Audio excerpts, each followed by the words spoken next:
बच्चों, आज हम आपकी संचिता बुक का जो 8 चैप्टर है नीलू, इसके चैप्टर के बारे में पढ़ेंगे। और ये चैप्टर जो है वो एक पालतू पशु जिसका नाम है नीलू, उस पर आधारित है।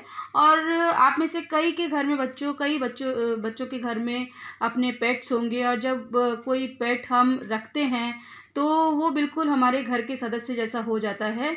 और जिस तरीके के नियम हम अपने घर में मानते हैं, उसी तरीके के नियम आप देखेंगे कि वो बोल नहीं पाता, लेकिन फिर भी वो उन नियमों को फॉलो करने लगता है, बिल्कुल परिवार के सदस्य जैसे। तो ये जो नीलू चैप्टर है, ये चैप्टर महादेवी वर्मा जी ने लिखा है। और नीलू नाम से जो ये चैप्टर है, इसमें पशुओं की समझदारी, उनकी वफादारी और उनकी मार्मिक संवेदनाओं का वर्णन उन्होंने इस चैप्टर में किया है। और लेखिका ने नीलू और उसकी जो माँ है लूसी, उसके बारे में बहुत ही भाव के साथ अपने इस चैप्टर में लिखने की कोशिश की है। और लूसी जिस तरीके से सेवा भावी थी, जो सेवा भाव महादेवी वर्मा को हमेशा आश्चर्य में डाल देता था, उसकी जो बेटी है नीलू बिल्कुल महादेवी वर्मा जी के पुत्र के समान उनके घर में रहा। और महादेवी वर्मा जी ने भी उनको बिल्कुल उसको अपने पुत्र के समान प्रेम दिया, और यही प्रेम उनको हमेशा भाव विभोर कर देता था। तो बच्चों, ये जो चैप्टर है नीलू, इसका सार मैं आपको थोड़ा सा बताऊंगी।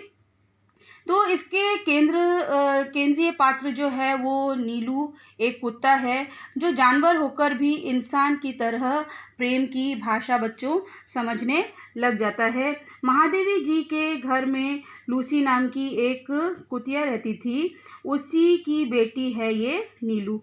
नीलू भी बहुत बुद्धिमान थी, परंतु एक दिन बर्फ़ के रास्ते में लूसी जो थी वो बहुत बुद्धिमान थी, और उसकी एक दिन बर्फ़ के रास्ते में दुकान से सामान लाते वक्त दूसरे जानवरों का शिकार हो जाने के कारण उसकी मृत्यु हो गई थी। और उस समय जो नीलू थी वो मात्र 5 दिन की थी। महादेवी वर्मा जी के घर की मुखिया जैसी थी नीलू। और नीलू प्यार क्या उसको है, इसको समझती थी और घर का पूरा ध्यान रखती थी। महादेवी वर्मा जी के आज्ञा का पालन करती थी। एक दिन महादेवी वर्मा जी का एक्सीडेंट हो जाता है, और वो काफ़ी दिनों तक घर नहीं लौट पाती हैं। तो यहाँ पर नीलू बहुत विचलित हो जाती है, और विचलित हो जाने की वजह से उसको अस्पताल में ले जाने की जब परमिशन दे दी जाती है, तो वो महादेवी वर्मा को वहाँ जाकर जब देखती है, तब उसका जो वो विचलित होती है, वो भाव उसका वहाँ पे जाकर ख़त्म होता है। वो वहाँ जाके शांत हो जाती है। और जन्म से मृत्यु तक किसी को भी उसने कभी हानि नहीं पहुँचाई थी। वह एक हिंसक माता पिता की संतान होकर भी उनसे बहुत ज़्यादा अलग थी। तो ये बच्चों, ये जो चैप्टर है नीलू, इस चैप्टर का सार मैंने आपको बताया। ये चैप्टर आप एक बार अवश्य पढ़िएगा, बहुत अच्छा चैप्टर है।